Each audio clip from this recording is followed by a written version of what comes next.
everybody. Welcome back to the Sanctuary Podcast. We're so glad that you joined us again. It's our privilege to spend this time of the day with you and to have your time and ears listening to all the amazing content that we're about to share with you today. I'm Kevin, part of the Sanctuary team here, and I get to host again. And I have two very special guests with me today that I'm so excited that you guys get to hear these amazing stories. So I want to introduce you to Tess Packnick. Say hello, Tess. Hello. And Rebecca Becca Lubbert. And what up, Kevin? Yeah, what's up? So these guys are part of the Sanctuary community, and so we're so glad to have you guys here with us. Thanks for having us. This is so fun. It will be fun. It's a lot of fun. We're excited. That's good. So I know that you guys listen to the Sanctuary podcast regularly, vociferously, and now you get to be a part of it. I know, it's fun. Yeah. It'll be weird to listen. Being on the yourself. other side. Yeah, That's right. Yeah, I'm trust excited. me. Listening, I have to listen to myself all the time. It's like getting a root canal. So tell me, what do you guys do when you're not recording podcasts with me? Tess, you can start. Yeah. So when I'm not recording a podcast, this is actually my first podcast, so I'm delighted to be here. I work in supply chain for Cannondale and GT bicycles, so it's been a little wild. And then when I'm not doing that, I'm either hiking or running or cooking, playing board games. Yeah, having fun. Awesome. Tess, is there a significant other in your life? Yes. Who is that? So on Sunday, Kyle Packnick delivered the message. She did a great job. If you haven't listened to that, give it a listen. Absolutely. And yeah, we're both plugged into the Sanctuary community, and it's our home. Awesome. Great. Rebecca, Yeah. what do you do when you're not recording podcasts? I am a student, and I'm Where do you at Southern in New Haven. I'm studying math and economics. I just started my final semester of college yesterday, so like really close, almost there. But I also work here at the church. What was your major? Math and economics. Yep. Yeah. And then I work here with student ministries, so with middle school and high school students, you know this, but for those listening, just part of the team running our programming and planning our crazy games. And like Tess, when I'm not doing those things, I'm usually trying to get outside or spend time with friends and family. But yeah. That's awesome. That's it. So also, Kevin's my boss. That's the fun part. That's the really fun part about my job. Well done. Thank you. That was in the show notes to make sure that you put that on there. Zach, can we put down Becca for a raise, please? You passed, Becca. Thanks. Well done. Well done. Good job. Yeah. So on a side note, those of you who aren't watching by video or watching on YouTube, listening to podcasts, you wouldn't know this necessarily because of my amazing youthful voice, but I'm really old. This is how old I am, that I have known Becca since literally the day or the week that you were born. Wow. That Becca was born 5 days before my daughter. And so I've known Becca for 21 years. And her family even longer. So, this is good. So, old friend, Becca. True. Although you're young, I'm old. And Tessa's a new friend. We've only known each other for probably the last 18 months or so. Yeah. And just starting to get to know each other. So, it's a lot of fun. So, you guys are both part of the Sanctuary community. True. How long have you been in part of Sanctuary? I've been going to Sanctuary since, in high school I attended with some friends, but I wasn't really plugged into the community. But then once I started college, so 2019, I started coming. Yeah. Nice. There was like a few months where I was casually coming, but then I really started getting like plugged in on the worship team, and yeah, the rest is history. And that was a bit of a process for you, wasn't it? You were casually coming, and then you became an integral part of the community. This is totally not what we're talking about today. That's okay. Well, what advice would you give to someone who casually has come to Sanctuary or a community of faith? Right. What advice would you give them to get fully immersed? I wish somebody had said to me, like when I was the first couple of months, I would come and I would arrive a little late, leave like right as it was ending, and sneak out as fast as I could. And I started making friends when I started forcing myself to stay after service. And I would force myself, you have to talk to people. You have to, it's going to be uncomfortable. You're going to stand by yourself. It's going to be weird. But I wish somebody had like really pushed me to do that more. Because eventually when I did start doing that and pushing myself to stay, that's when I started making friends. And now all my best friends are from Sanctuary, and it's like become family to me. And it was just moments of deciding to say, I'm gonna stay, I'm gonna talk to people, I'm gonna meet some new people. It's gonna be weird, but it's gonna be worth it. Weird, uncomfortable, completely awkward, but Right. push through it because what's on the other side of that is totally worth it. Lifelong friendships, yeah. That's awesome. Yeah. That's awesome. Tess, how long have you been part of the Sanctuary community? Coming You and up on Kyle. 4 years. Whoa. Yeah. Yeah. I started coming before Kyle, but I was coming, like, I wasn't super plugged in. And then, Were you guys married at the time? no. I think we were dating and then engaged, and that's when Kyle started coming around to Sanctuary more. But yeah, I came for a year, and like Becca, kind of just quick in, quick out, didn't talk to anyone. And then my brother-in-law, Craig, convinced me to go on the retreat a few years ago. And I was like absolutely terrified to talk to anyone. Yeah, because coming for an hour and a half service is Right. hard. Going away for a 3-day weekend. Yeah, true. Yeah.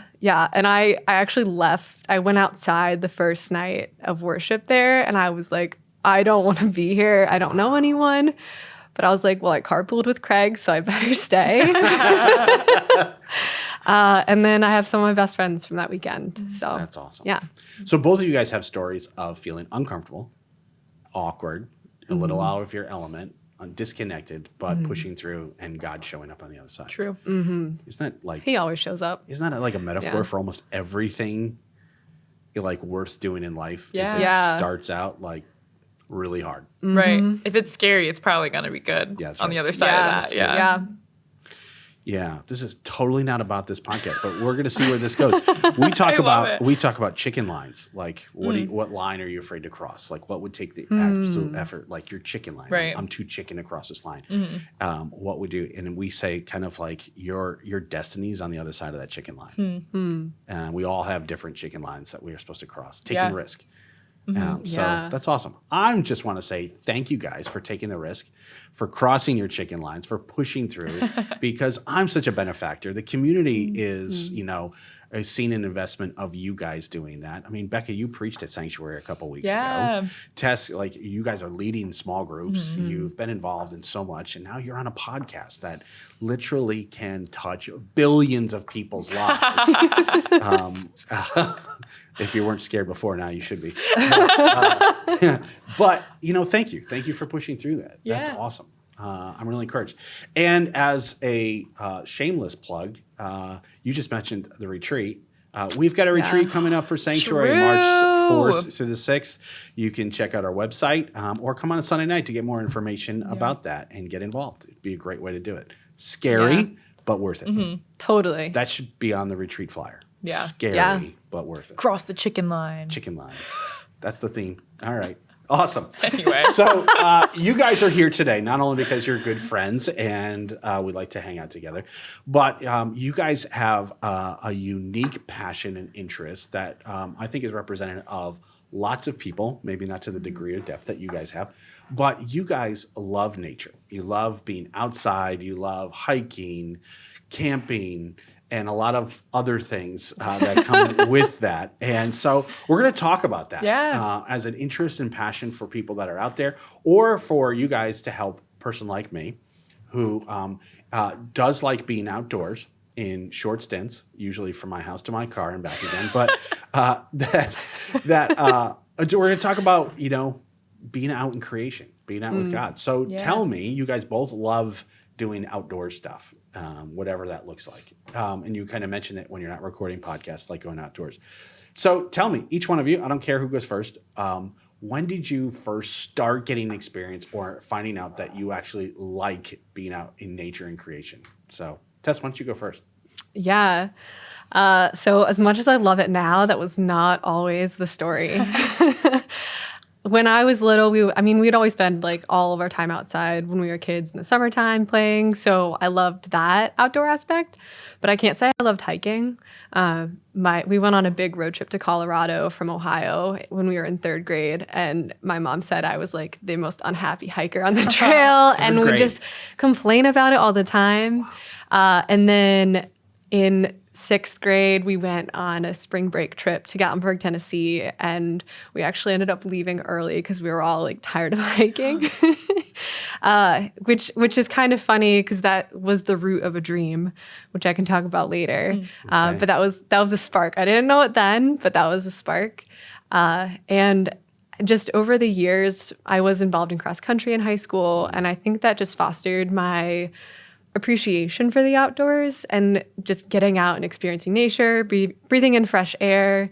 And I think it was more of a communal aspect then, and just a purpose to go outside. It wasn't just a meander. It was like, we're here to race, we're here to train, we're here to run, we're here to like sit in a circle and like sing songs, whatever like high school girls do. And so that changed my perspective. But I didn't really fall in love with it until college when I worked for the Appalachia Service Project, which is a construction. It's a nonprofit home repair ministry in Central Appalachia, which is actually where Kyle and I met on staff. And in our free time, like we were in Central Appalachia, Tennessee, Kentucky, we would go hiking all the time. Wow. And so that was when I found freedom in it and found the beauty of it and just like the peace that comes with it. It wasn't something that was terrifying. That's awesome. Yeah. And something that your family dragged you to across the country yeah. to go do. Yeah. I have good memories from hiking and camping as a kid. I don't want my parents to think I don't. Yeah. But I was definitely a little drama queen. We all were. I can't even imagine from you, Tess. That's awesome. Becca, how about you? Yeah. My family is like a little bit outdoorsy enough that growing up we'd go car camping and maybe go for some day hikes, but nothing crazy. But my brother took my sister and I on a backpacking trip when I was maybe like 9 or 10 or something like that. We went in the White Mountains for a weekend, and that was the first time I had ever been backpacking. That was the biggest hike I had ever done. And I loved it. Like, it was difficult. It was way harder than I was expecting. And I didn't know what I was, honestly, my brother didn't even know what he was doing either. Like, looking back, we had like our gear, everything. We had no idea what we were doing. But Peter, if you're watching this, well done, Becca, keeping them alive at least. Becca, what was the heaviest item you had on that trip? we brought canned soup, cans of soup, like. And a study Bible too. Oh right? Yeah, my sister brought a legit Bible in her backpack. So for the uninitiated and for, let's just say, normal people, they won't understand why you guys are freaking out about bringing cans of soup. Right. And it's partly because long hikes, you're trying to reduce weight as much as possible. Yeah, like you got to think about every ounce because you're going to carry it on your back for miles and miles and miles. So you're not going to bring something as heavy as a can of soup. You'll bring some kind of dried soup that you can add water in, if that makes sense. But what you're saying makes sense, but I still can't relate. But that's good. Sure. Yeah. But anyway, so we did this trip. It was like awesome and mind blowing, and I loved like pushing my body and doing something that I didn't know I was capable of doing. And then that was the first backpacking trip I went on for a while. But then in high school, my friends and I would just hike around the area and go for day hikes. It's a cheap hobby. So when you're a broke high school student, it's like, let's go for a hike. So just loved exploring with my friends and spending time with other people, but also with the Lord out in creation. And then, once I finished high school, that's when I really got into like bigger backpacking trips and going by myself and that sort of thing. Awesome.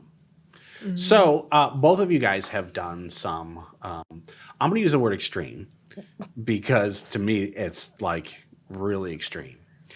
To me, when I hear you guys, some of the hikes you guys have done, like, have you seen the movie Free Solo? Like climbing helicopter time? No, it's another level. No, it's see, but totally to me, that's sport. like basically like it's in the same genre. Right. It just feels extreme. Yeah. So, it's just walking. I totally agree, but there's a big difference between walking around the mall, right, and grabbing coffee with a friend, than it is, walking and walking and walking. So outdoors, right, without coffee. Becca and I did. I really want Becca. We can talk about your long or most recent long hike.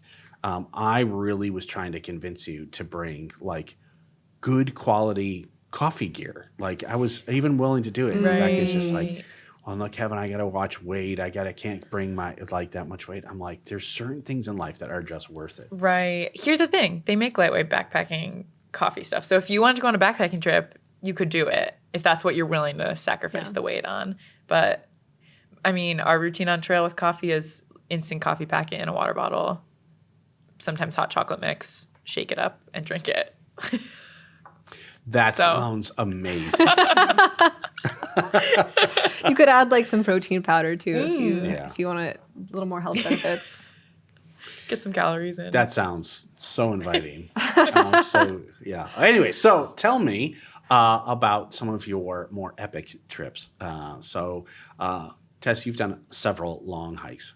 So we do need a glossary for the terms. And Zach, if you can add a glossary of terms for this podcast for those of us who don't understand. So you've already used certain terms that not a lot of people would fully understand unless they're like the car camping. You already said that. My parents went car camping.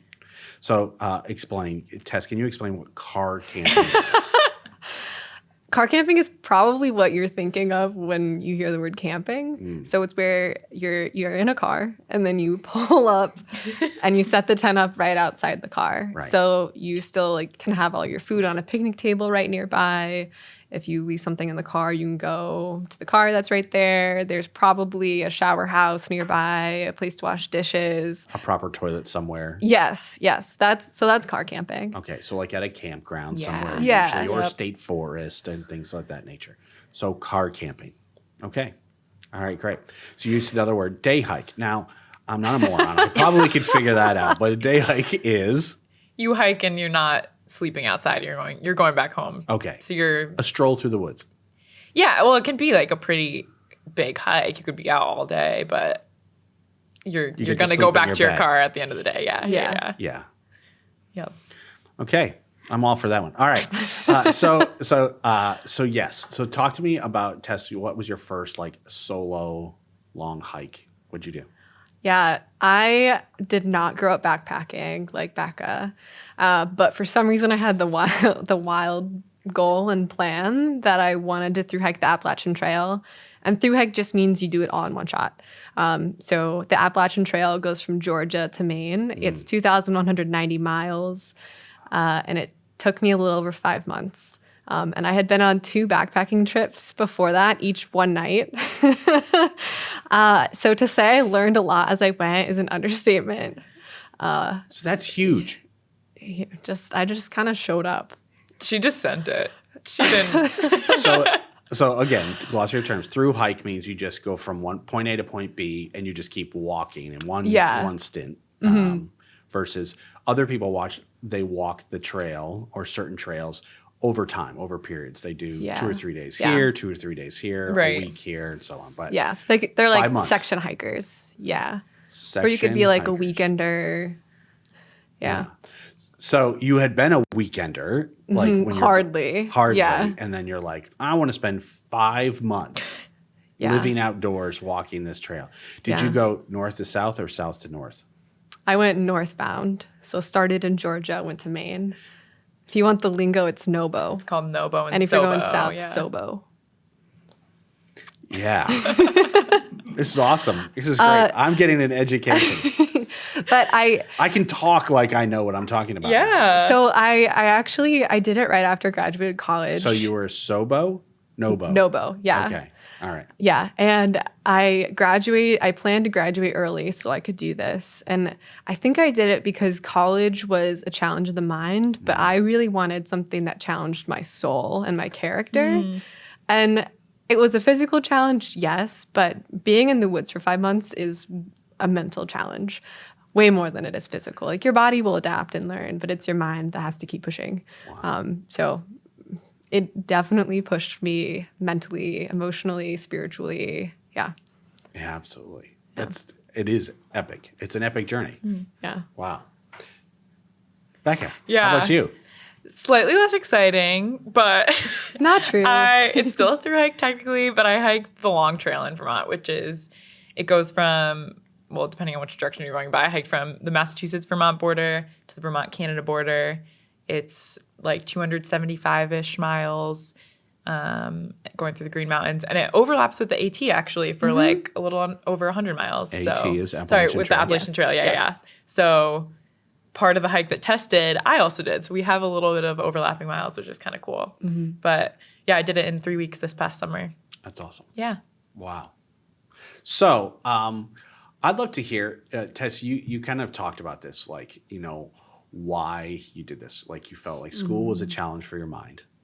And where this long journey was a challenge on basically like the whole rest of you, your whole being. Yeah. Which is really cool. So can I see, were you a follower of Jesus when you did this?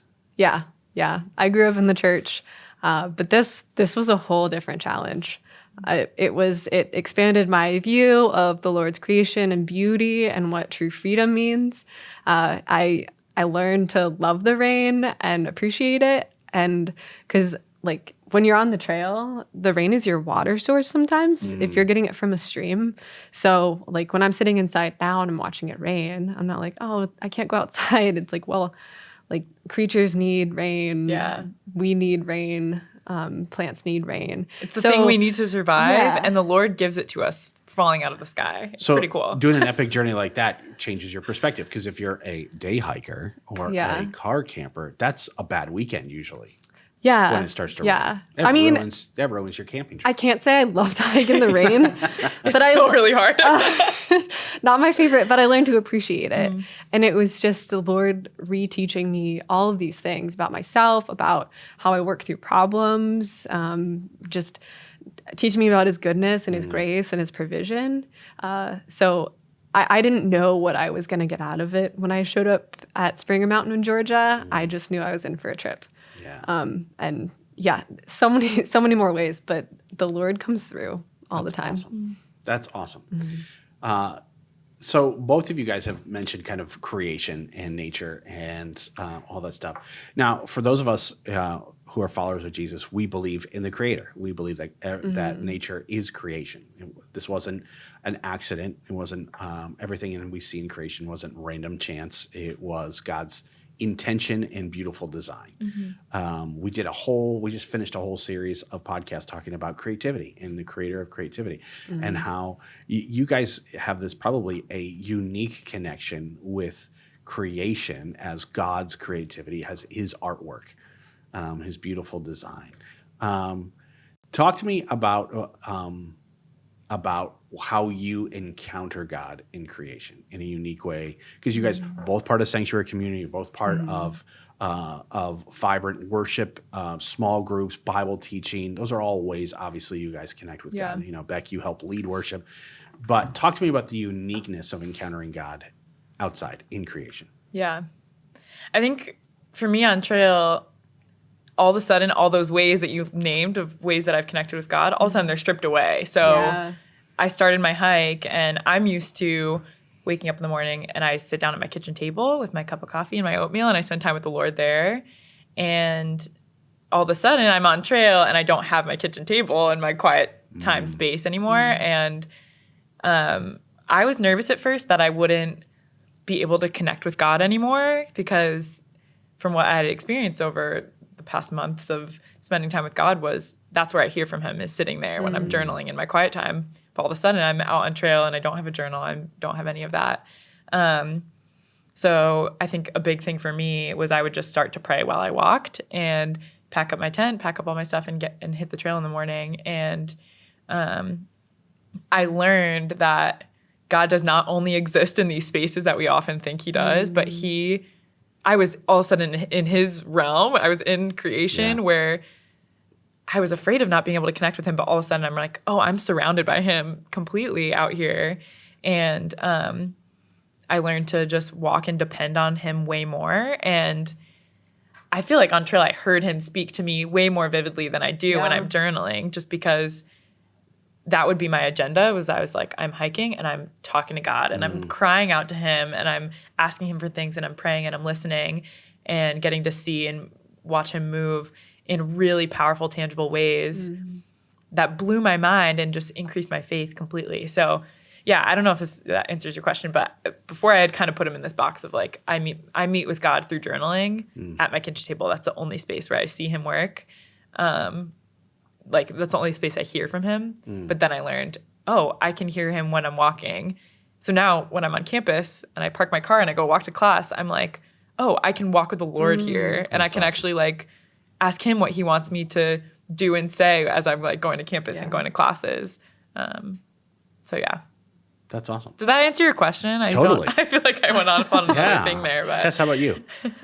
How do I experience God in creation? Yeah. In so many ways. I think the one that stands out the quickest and easiest is just seeing him as the creator and how intricately designed everything is to coexist in harmony. Yeah. And like he's created a home for this salamander. He's created a home for this plant. He's created a home for this deer. And he provides for them. So that's beautiful. But one of my favorite times of day is the sunrise, especially on trail, because the woods are quiet at night. Like there's some bugs, but they're pretty quiet at night. And some of my most cherished moments are by myself, waking up and as the sun rises, watching the earth come to life. And like you hear a few little creatures move around, and then you start to hear maybe some deer walk by. And now the bugs start making noises and the frogs are bellowing. And so all of a sudden, and like metals are dancing with winds. And so all of a sudden, like the Lord, the sun is so important, like sunshine, but like the Son of God is so important to us to breathe life. Wow. And so I think like just how intricately designed everything is. And I'm like, wow. And like views are so cool. Yeah. But one of my favorite parts of hiking is like once you get to the mountaintop, but then being like, I came from down there. And like, I know what that tree looked like down there. And I know where those roots were. And I think too often people focus on the big view when you're hiking. But we get to know the woods so intimately. Yeah. And I think like, I love that the Lord created all these details, but you step back and you're like, wow, this is beautiful. Yeah. So that's awesome. Yeah. Yeah. When you're speaking, I'm just thinking of the scriptures that talked about how the magnificence of God, but also to magnify the Lord. But like the Lord magnifies himself in the complete canopy of creation, but then down into the details like you're talking about, which is really cool. I love that description of the morning. It sounded like, it's like a God's orchestra. Yeah, for real. Waking up. That's really cool. Yeah. When we're usually back in our little homes and things like that, we're not always so attuned or at least appreciative of the noise of the morning waking us up. Sure. Yeah. Well, we wake up now, like your alarm clock goes off, or that's usually what gets me up. Yeah. But we would never set an alarm on trail. We would go to bed when the sun sets and wake up when the sun rises. And there was something beautiful about that. And like the Lord designed rest, and then the Lord designed beautiful creation and life. Yeah. And rhythms. Yeah. Circadian rhythm, but just the rhythm of light. And that's awesome.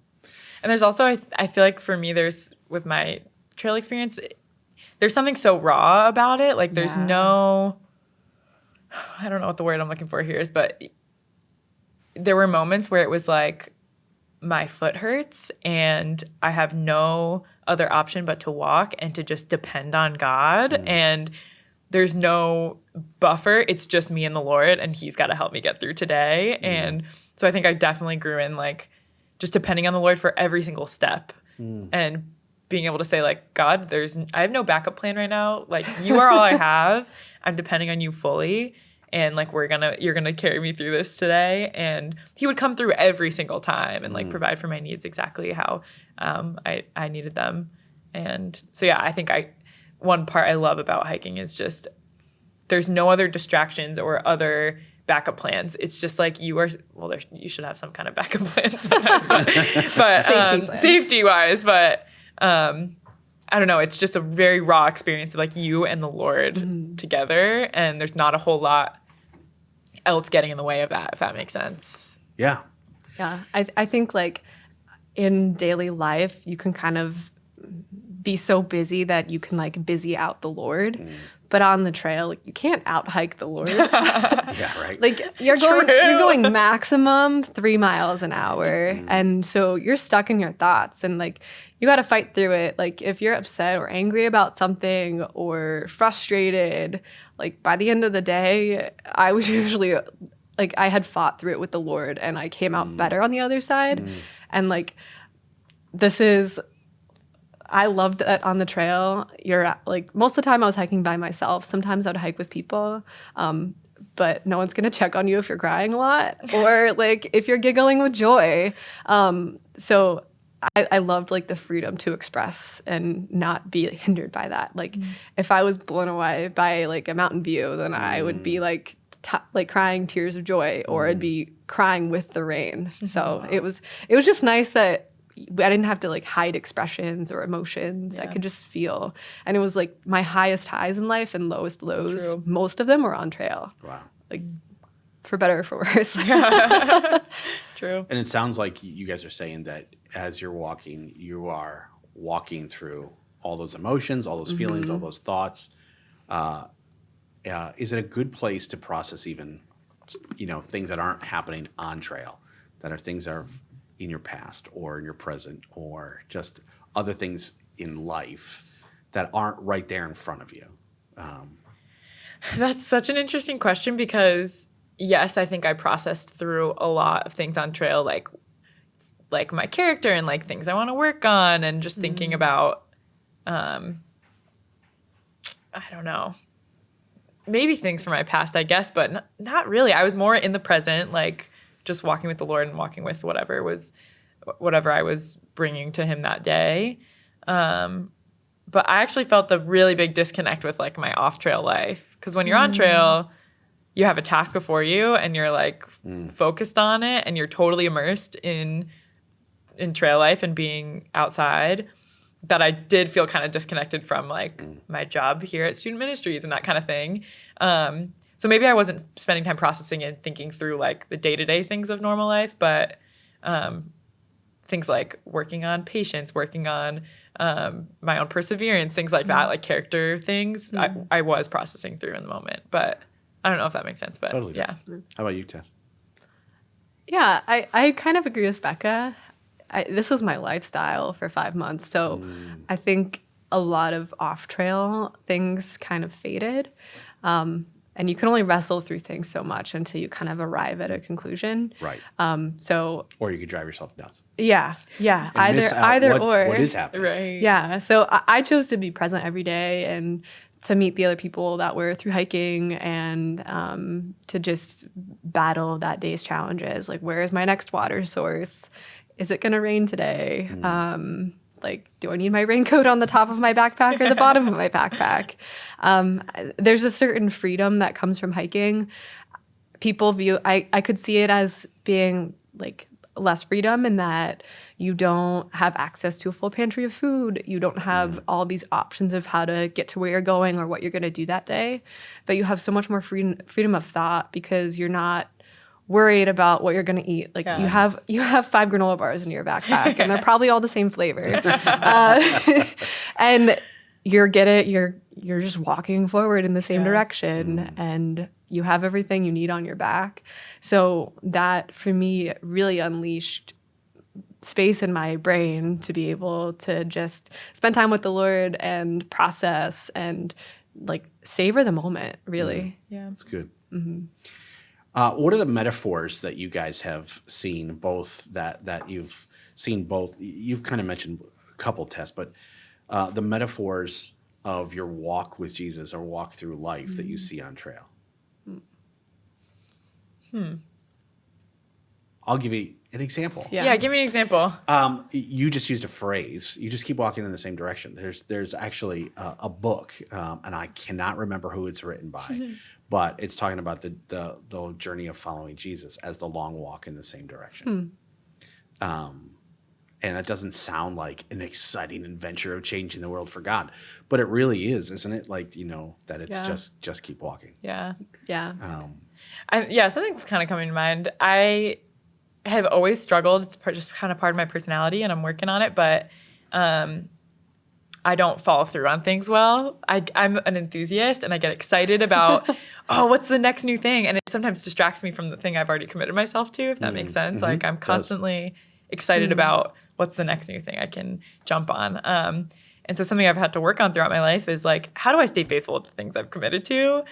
And the trail for me was something in my life where it was like a clear task that I made a commitment to do, and I like got it done. And I took the time off work. I spent the money on the gear, and I took the time to do it, and I walked for many miles and completed the task that I had set out to do. And I think it helped teach me. It's sort of a metaphor for like faithfulness in my life, where I was like, sometimes you need to just stick it out and do the task you've set out to do. And it might be hard in moments, and you need to persevere, and it's going to be really difficult, but it was a goal that I wanted to achieve, and I wanted to stay faithful to that. There was even one moment where I'd been hiking with some friends who were hiking the AT. So on that overlap section in the South, I became friends. I had a trail family of some AT hikers. What's the proper word for that? A tramily. A tramily. It was a mini trail family. We were only together a few days, but when we were approaching the junction where the trail splits between the long trail going to Canada and the AT going to New Hampshire and Maine, they were kind of saying to me, they were like, why don't you just come make a right? They were like, your life will never be the same. Like, just make a right, come with us to Maine, like, take the next semester off school, just go for it. Like, it'll be great. And I loved these people, and I loved hiking with them. And so it was this really exciting, attractive thing where I was like so tempted to do it. But I spent some time, and I was walking with one of my friends one day, and I was like, he was saying, why don't you do it? Why don't you just come with us? And I was like, my whole life I've been flaky, and I haven't been faithful to things. So I need to teach myself that I got to finish it. I got to finish this goal. So I don't know if that was the metaphor you're looking for.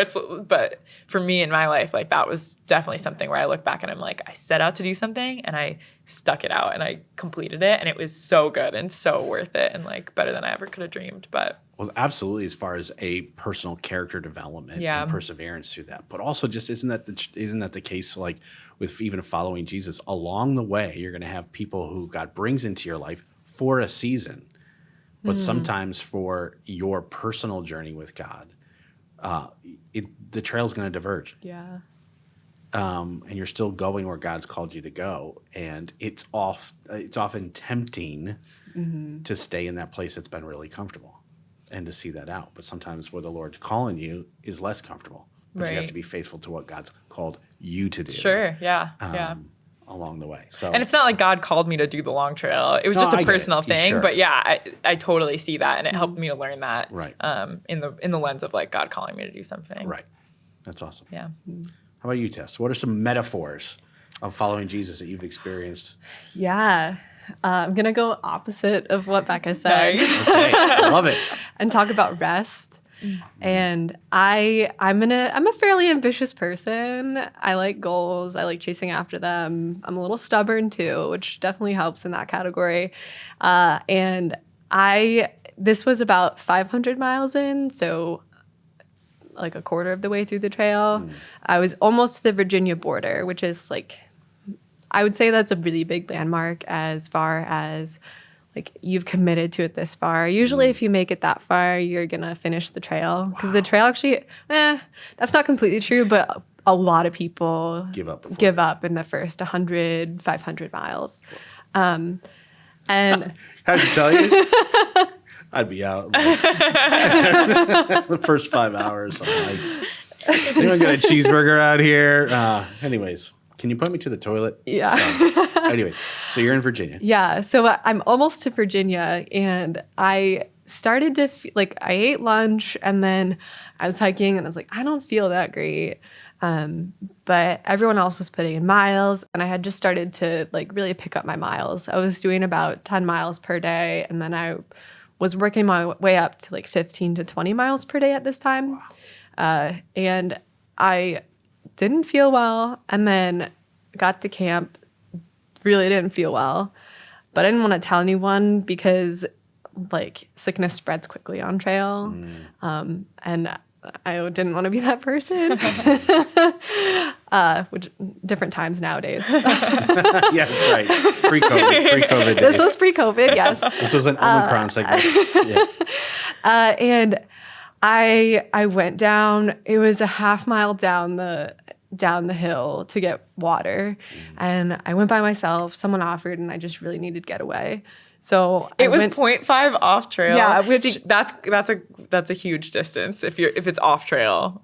If it's 0.2 off trail, you're like, I don't know, 0.2 miles. Yep. You're like, So 0.5, like, I needed water. Gotcha. Didn't feel well. Hadn't even set up my tent yet because I like did not feel well. And I walk down, I like get water, and I just sit on the side completely exhausted. And I started throwing up. And I had like questionable service. I'm about like 11 miles north to a road. I could have backtracked 5 miles, but like that's not an option. And I got up multiple times that night to throw up, and I was just so exhausted and defeated and just like felt very alone. Yeah. And so I called my mom, and she drove like 6 hours the next day to meet me. And I felt better when she saw me. I had hiked 11 miles out of the woods, somehow made it, took 2 naps that day. And with all your gear. Yeah. Wow. Yeah. It was a slow go. It was a slog to get out. But I made it out, and I spent a day resting with my mom. And then I was like, okay, Jesus, like, I get it. I was pushing it too hard. And I didn't get sick again on trail, but later on trail, I was just so mentally and spiritually and like exhausted, probably physically exhausted too, but I was denying it. And it's because I was like, I have to reach this goal. And no one was holding me to any goal. It was just myself. And I was pushing myself to like not taking any rest day for, I think like 2 months. I went without a rest day and just like cranking out miles. And it was not sustainable and not good. And I had to learn by the end of the trail, like resting is good. And the Lord created rest for us. Yeah. So. Yeah. Yeah. And again, what a personal epic journey or lesson that you've had to learn in life. Yeah. I love that you guys have discovered that certain character traits and personality things were both challenged and confronted in this journey, in these journeys, and even things that are often strengths, In our culture, being determined to do something is a strength. Setting goals and ambitions is a strength.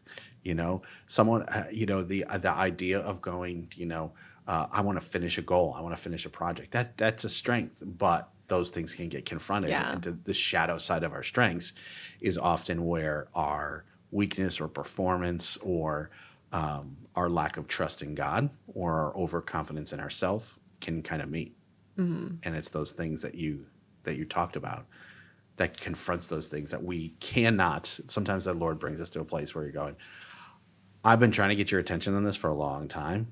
Now, when your body's breaking down or when your mind is collapsing, the Lord's like, the Lord's going, okay, do I have your attention now? Right. Yeah. Are you surrendered yet? Yeah. So, Becca, do you have you mentioned this, that there was this complete dependence at times on the Lord. Do you have any stories of where you saw God show up to meet a need or a provision or? Yeah, I think, well, I was saying this to you before we started recording, but I feel like every single day I would be praying and asking the Lord for things, and every single time he showed up, like without fail. If I needed something, he would come through in a way that I'm like, there's no coincidence here. Like, obviously the Lord was providing for me and was with me. And there's one particular time where I sort of say that this was my hardest day on trail, but I had set out to do, I think it was like a low 20s mile day. But in northern Vermont, the terrain is just, it's there's only so fast you can go because it's so steep and rugged. And it's impressive mileage. Like in Vermont. That's good. You just wait for the end of the story. I didn't make the 20 miles, but I had been doing 20 plus mile days further south, but it was just, the train that day was so brutal, and I was feeling so defeated, and I was having hip and knee pain. And this maybe doesn't seem like a big thing, but it just kind of added to it. The water source was like not great. So I'm drinking this like brown water, and everything within me was exhausted. And I knew I wasn't going to make it to the place that I was trying to get for that night. And so I stopped at a sooner place, and I'm such a determined person. So I was like, I have failed. I didn't make what I needed to do. And I just felt so defeated. I was like, Lord, I have no more strength and energy. I can't keep going. I don't know what to do. And I like broke down and I was crying in this shelter. And a Sobo hiker, so a southbound hiker, came from the opposite direction. So I didn't know this guy. And he walks up. He's like, "You okay?" And we start to chat a little bit. And I'm just crying. I'm like, I feel so defeated. And he's like, "Here's what you need to do." He's like, oh, and I didn't even say this, but obviously, like, I'm crying out to the Lord while I'm crying. And I'm walking. I'm like, "Lord, I don't know what to do. Please help me." And yeah, so I'm talking to this guy. And he just says in this like sweet, calming voice, I don't know this guy, and he's maybe in his like 40s or something. He's like, "Go set up your tent, cook some dinner, listen to some music, eat your food, and go to sleep." And he was like, "And wake up in the morning and get the miles tomorrow morning. You'll be fine." And it was like, it was exactly what I needed. I just needed permission to be okay with not doing the mileage that I wanted to do that day. Yeah. And I needed someone to comfort me, and I needed just a reassuring voice that said, "It's okay to stop here. You didn't fail for today. Like, just, you're okay." And it was this random guy who happened to be there, and it was like the Lord provided the exact words I needed to hear, and it totally changed the whole rest of my day. I went from a low to like the next morning, woke up, and I had never felt better, no pain, which is the Lord. Like, he just restored my body overnight, and beautiful water source, and was able to like have one of my favorite days on trail after that. So it was just so clear that the Lord was like, "You need help? Here's all the things that you need, and I'm going to help get you back on track." And just, yeah, it was such a reassuring thing where I'm like, I need to be praying for every single need, because I've seen that he's provided. So yeah, I got to keep doing this. And every day I would just keep asking him, you know, if I was lonely, I'd be like, "Lord, please provide some friends at the shelter tonight. Like, I don't know anyone around me right now. I don't know if I'll be there alone. Please provide some community." And I would roll up, and there was one night I'm thinking of in particular. I made some friends that night that I ended up finishing the trail with. And it was so perfect, so clearly the Lord. Like, he's just a God who answers prayers. Prayer is powerful. Awesome. And he provides. So yeah. At Sanctuary, we say one of our core values is prayer is our lifeline. Yeah. And it works. And it works. It works. Yeah. And it might not always be in the way you're expecting. Totally. I was praying, "Lord, give me energy to get the miles I need to get." But he was like, "I'm going to send somebody to tell you to stop." Right. And to do rest. Yeah. The practice of rest. Right. Yeah. Sometimes, even in our journeys of faith, you rest to go farther. Yeah. That if you don't, you might get faster somewhere, but then you break down. Right. Yeah. And then it takes longer. Can I tell a little icing on the cake to that story too? It was an angel, wasn't it? No. Man, I was waiting for that. And then he wasn't there. Oh, this is a good story. So like a couple days before, it was maybe like, honestly, it was like 50 miles south of where I was. I had dropped one of my Crocs. So I carry Crocs like as camp shoes, and I'm like pretty ultralight. So it's a big deal that I like would pack out actual shoes, but actual shoes. Yeah. Well, so yeah. You don't want to wear like your sweaty, probably muddy, wet shoes you've been hiking in. So it's usually something really lightweight, like Crocs or sandals. Slides, something like that. But I just had them like in my water bottle pockets, if that makes sense, on the back Crocs. of my Crocs. And I had ducked under a tree, and I think this is where it fell out, but it got popped out somewhere earlier and fell on the ground, and I didn't realize it till like a couple miles later. And this was days prior to meeting this Sobo hiker. And I had left in the trail log at a shelter, like my name and my number, and was like, "I lost a Croc half a mile north of here or south of here. Like, somebody please send it with a Nobo hiker. And like, this is my name. Like, I want my Croc back." And I left a note in the logbook on like the navigation app that everybody uses. And I was desperate for my Croc. And then in my mind, I'm like, nobody's going to get it to me. All of a sudden, I start getting all these texts. People are sending me pictures of the Croc. People are telling me where it is, but nobody's grabbing the Croc. Like, I know exactly the latitude and longitude of the croc, but no, I still have no way of getting it. It's in the middle of the woods. All these people telling me where it is. I'm like, very helpful. And a couple days after, so fast forward to the future, I meet this guy. He encourages me the next day, whatever. A few days after that, I get a text and he says, hey, this is Egg. That was his trail name. And he said, I met you. We're going to circle back to that. Trust me. We're gonna. And he's like, hey, this is Egg. I grabbed your croc and I'm going to hike it. He didn't even say I'm going to mail it anywhere. Like, I'm not going to, he didn't say he was going to send it with an oboe hiker. He was like, I'm going to hike your croc all the way to Massachusetts. Keep in mind, we're like 200 miles from Massachusetts. Not actually, a little less than that. But he carried my croc all the way to the Massachusetts border, got home, shipped it to me for free. So not only did he help me that one night, he provided me with my croc and mailed it back. What a good egg. What a good egg. That was some serious trail magic. That's awesome. That's awesome. What a metaphor even for just community. True. That, yeah. The tramily. Is that I say it right? Yeah. Yeah. Yeah. Wow. Okay. All right. Tess, I'm just watching. Anyways, there's so much I could do. I think we might have to do. You're like, do we tackle the trail names? Yeah. Yes, trail names. I have a trail magic story. Okay. So, all right, in our pre-talk, at our pre-conversation, this term trail magic came up, and so I'm having pictures of like trail magic is like the name of a granola mix, or it's what happens when you eat mushrooms you shouldn't have had, or stumbling across like the druids out in the middle of these places dancing in the woods around campfires. So, what is trail magic? Yeah, so it's an act of kindness, put simply. It could be someone carrying your croc for you. Oftentimes, it comes from people that are not through hiking. Right. So usually, That are not what? Through hiking. Oh, yes. So like the very like To go back I would for say, the first minute, long hiking. Yes. Okay. Right. Long distance All right. backpacking. So it usually happens with the day hikers or the section like hikers? normally people that live in the area. Okay. So People just like set up stuff in parking lots or roads. like Gotcha. I would say like the most basic trail magic that you'll probably get is someone has left a cooler at a road crossing and it has Coca-Cola in it. That's like ice cold. You don't know you're gonna stumble on a cooler. Sometimes they're empty, but like that's at its simplest form. Sometimes people are grilling out at like a parking lot that crosses the trail. Yeah, one time I got a hot dog from a guy named Gravy Train cooking up some trail magic. Wow. Just as an example. I had someone, they were 2 miles in the woods, like No. not near a road, 2 miles in the woods, and it was pouring out.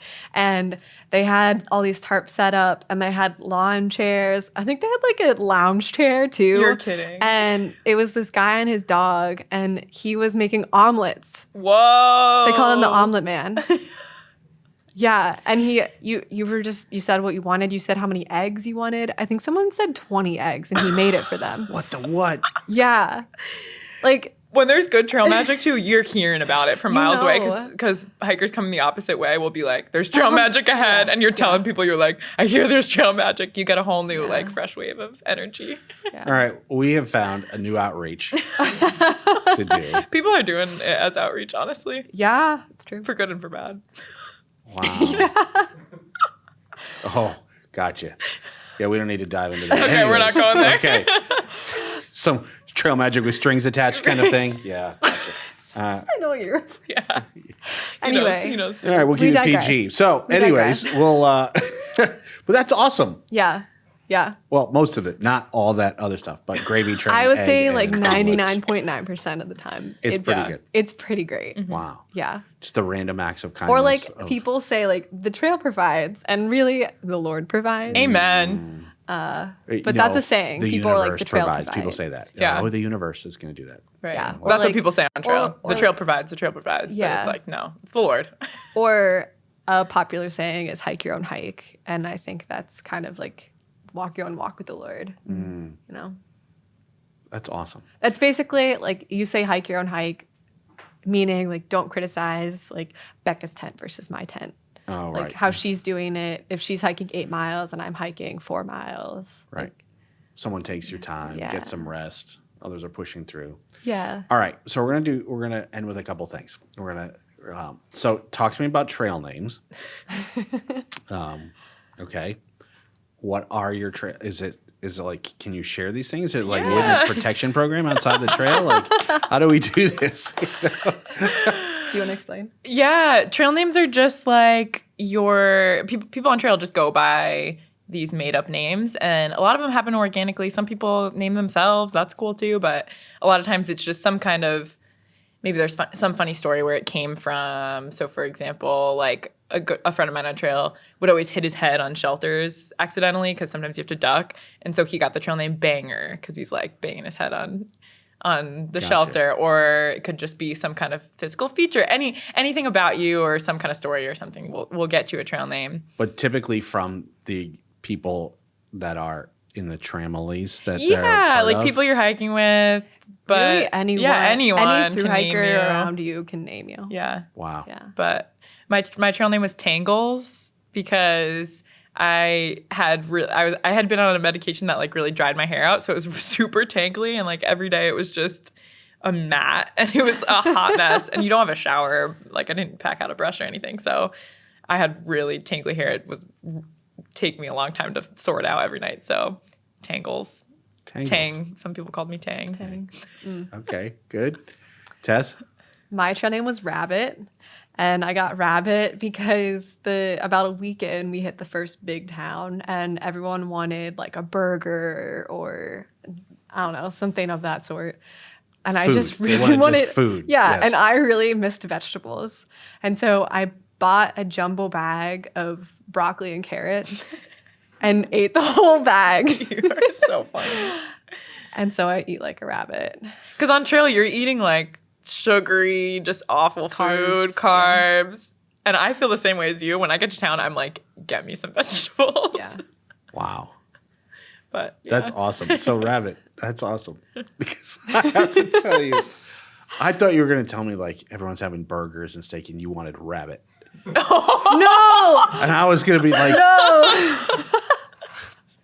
I was going to be seriously impressed. Whoa. No. Like you caught one and cooked it.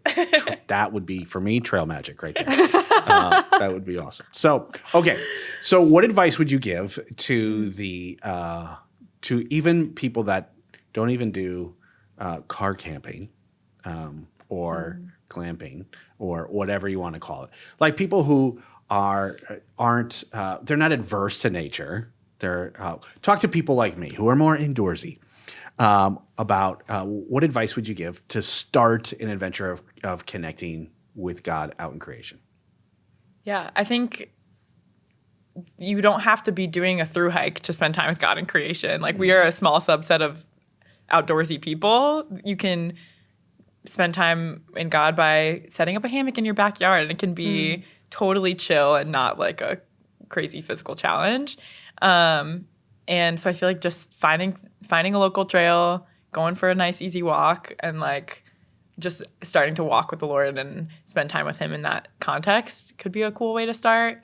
Also like finding friends that are outdoorsy and asking them to bring you along with you could be a good way to get into it.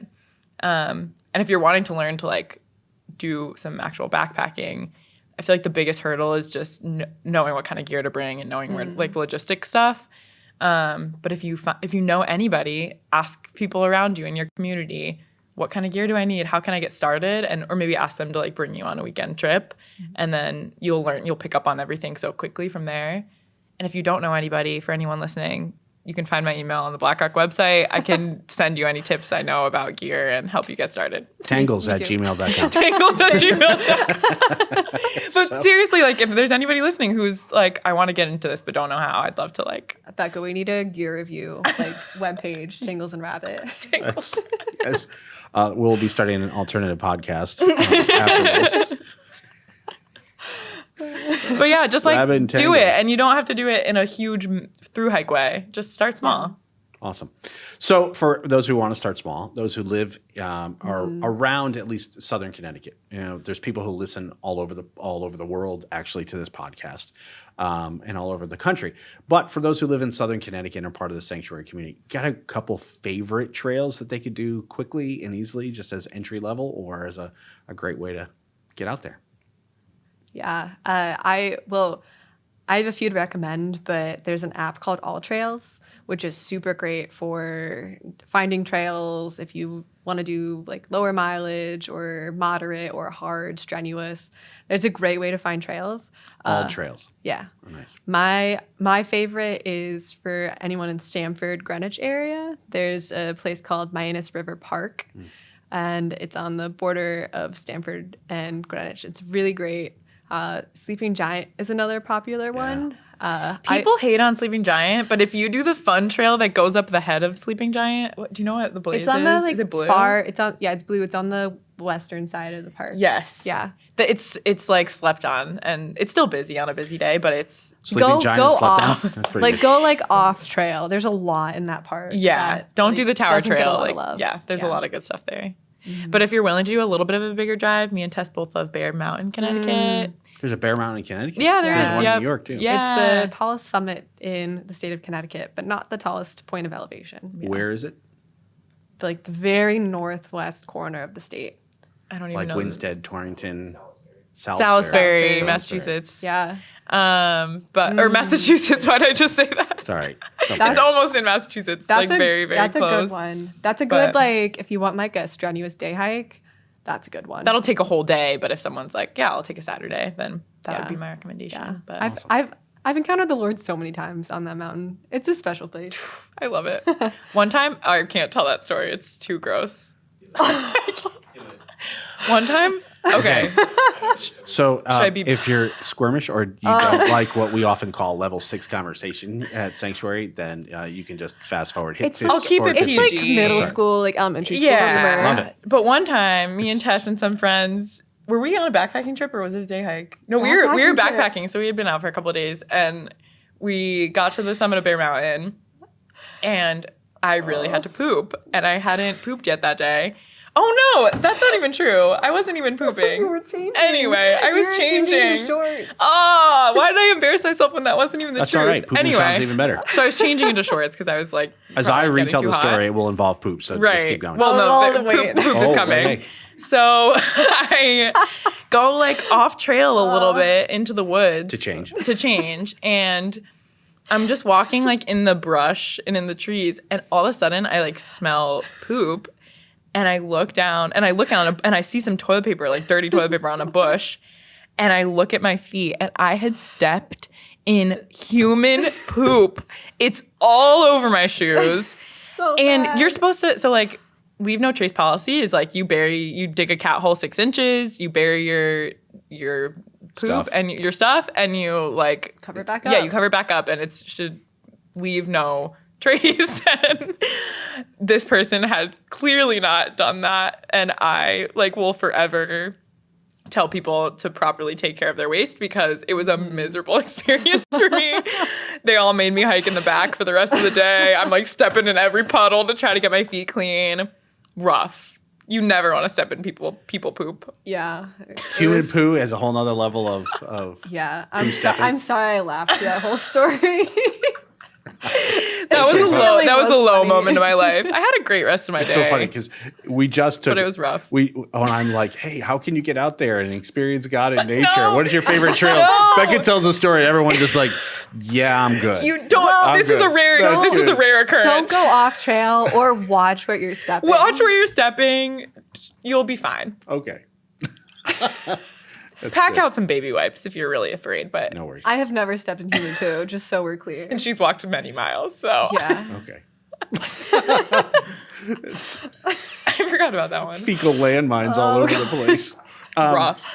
So yes, this is awesome because it's real and it's raw. But unbelievably gross. Well, I love it. This goes back to being. Yeah, it's got to. It does. So, yes, how we're going to end this is I would love for you guys, who's going to do it? Becca, you're going to Sure, release a blessing over people who, at whatever level of experience and encounter that they have with God in nature, but that we would get out to experience God in his creation. There is something unique that takes place, that we feel a nearness to God when we are near his creation. Yeah. Romans 1 says all of creation glorifies God and shows us his immutable powers, his just, and it is. I mean, and I've heard from so many people who don't even know God. I've heard from surfers who say that when they're on their surfboard at a sunset, and even though they're ardent atheists and evolutionists, they're like, it's at that moment that I think maybe there is a God. Yeah. Maybe there is a point to this. Cool. I regularly have encountered God along at the beach. Or in different places. There's just something to the nearness of God's heart when you're in his creation. And so can you release a blessing, Becca, over our listeners, that would become a normative experience? Or any of the metaphors that you guys have shared in life would become a greater reality with Jesus? Yeah. Awesome. Yeah, so if you're listening to this, you can get yourself in a posture of receiving if you want, if you're not driving a vehicle or anything. But I just bless you in the name of Jesus to experience the love of God and his presence through creation. I bless you to learn deeper dependence, to see prayers answered, and to hear his voice clearly while you walk in the woods and spend time in creation with him. And I bless you to grow deeply in friendship with God as you get outside in the awesome world he's made. Yeah. Amen. Awesome. Thank you, Becca. Thank you, Tess. Thank you, this Kevin. podcast. It's been so exciting to have you guys, and love all your stories. Yeah. Thanks. Thanks for letting us come on. Absolutely. And for those who've been watching and listening, we're so glad that you joined us. Please continue to follow us. Like the podcast, subscribe to them at GERNEROSITY. Please share them with your friends. And as always, leave encouraging comments or some feedback that would be helpful to us. Love to see any of you if you live in the Southern Connecticut area at Black Rock Church on Sunday nights at 5 p.m. for Sanctuary. And we're just, again, bless you guys. Have an amazing day. And may your connection with God be even greater than you can imagine.